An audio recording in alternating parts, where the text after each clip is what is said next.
a young John Lewis, who later went on to become a congressman. He and others who were part of SNCC, the Student Nonviolent Coordinating Committee, decided that they were going to march from Selma to Montgomery, Alabama, across the Edmund Pettus Bridge. Ladies and gentlemen, we are on the precipice of a very historic election. One of two candidates are going to be elected.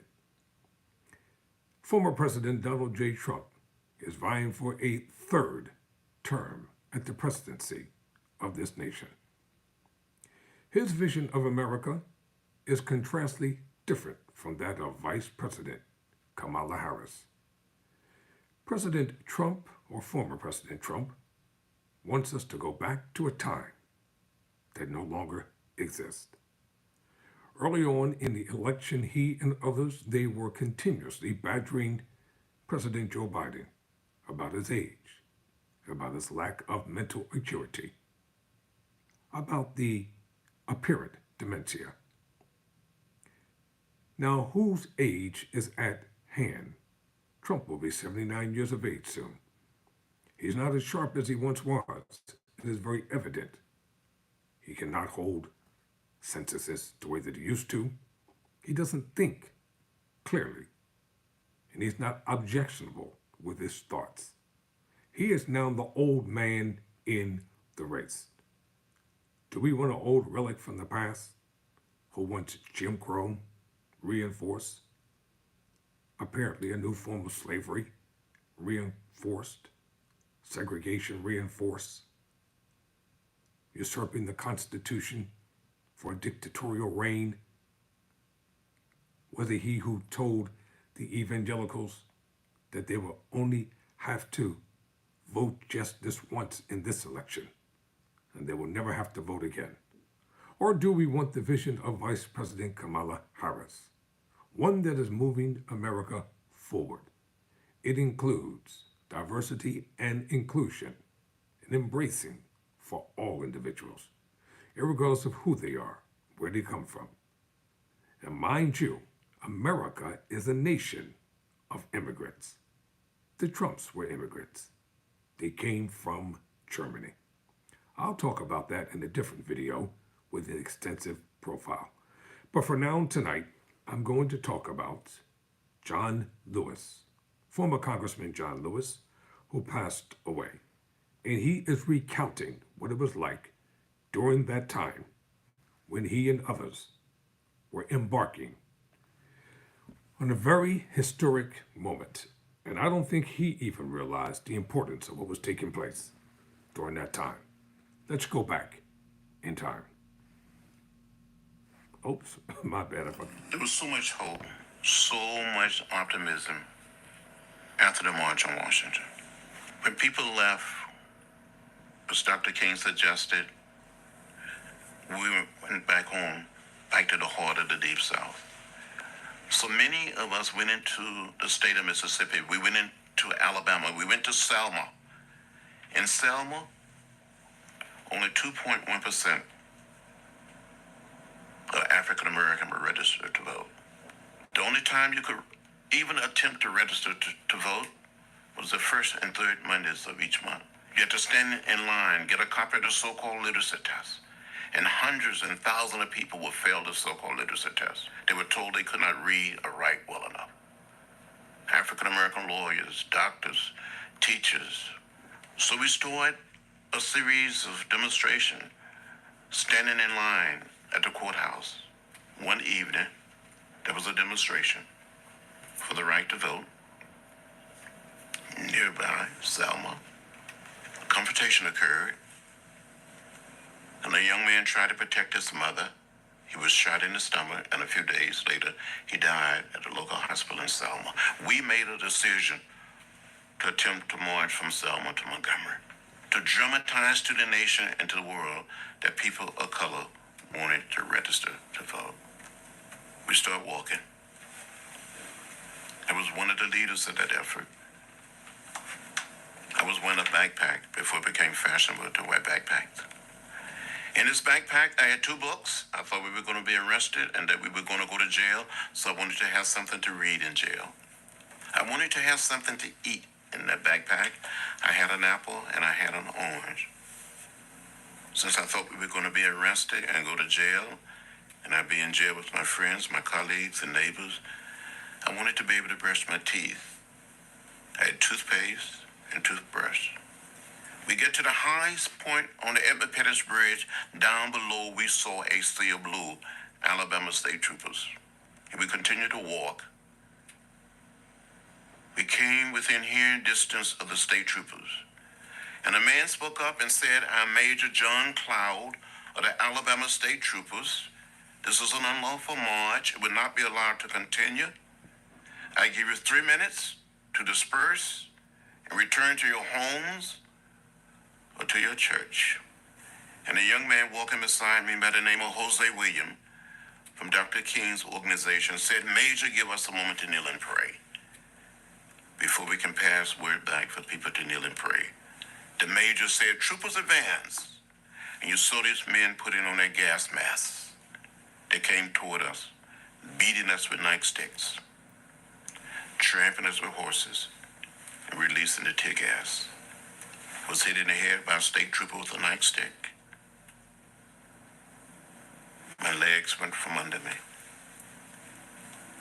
I thought I saw death. I thought I was going to die.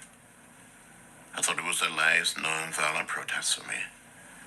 I don't recall how I made it back across that bridge, across the Alabama River, through the streets of Selma, back to that little church. But I do recall being back at the church. It's full to capacity. More than 2,000 people outside trying to get in to protest what had happened. And someone asked me to say something, and I stood up and said something like, "I don't understand it. How President Johnson can send troops to Vietnam and cannot send troops to Selma, Alabama to protect people who only desires to register to vote." And the next thing I knew, I'd been admitted to the Good Samaritan Hospital there in Selma, Alabama, with 16 other people. And the next morning, Dr. Martin Luther King Jr. and his colleague, the Reverend Ralph Abernathy, came to visit us in the hospital. And Dr. King said, "Don't worry, we will make it from Selma to Montgomery if we get a Voting Rights Act passed." And he told us that he had urged religious leaders to come to Selma. So on Tuesday, March 9th, more than 1,000 ministers, priests, rabbis, and nuns came to Selma. And they marched to the point where we had been beaten 2 days earlier. And that Tuesday night, one of the young ministers went out with 2 others to find something to eat. And on the way back from the little restaurant, they were attacked by members of the Klan. This young minister, James Reeb, was from Boston. He was so severely beaten, he was taken to the hospital in Birmingham, Alabama, where he died 2 days later.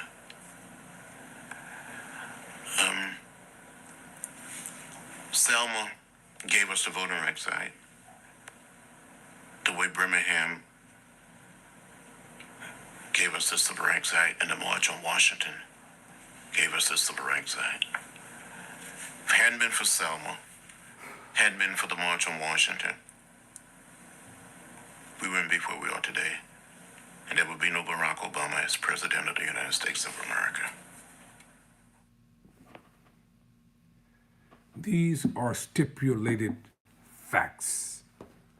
And people are trying to tell me that there's nothing to vote for. Says who? If our votes are not that important, then why are Trump and the Republicans desperately trying to get the votes of black people? I'll tell you why. Because he cannot and will not win the presidency without the black vote. Now, I give him credit because he is very persistent, and he's the only one out of any political Republican candidates that I've seen during my lifetime that's even attempt to engage in a conversation to get black votes. But know this, there are 2 different candidates with two different visions for America. Which one will you choose?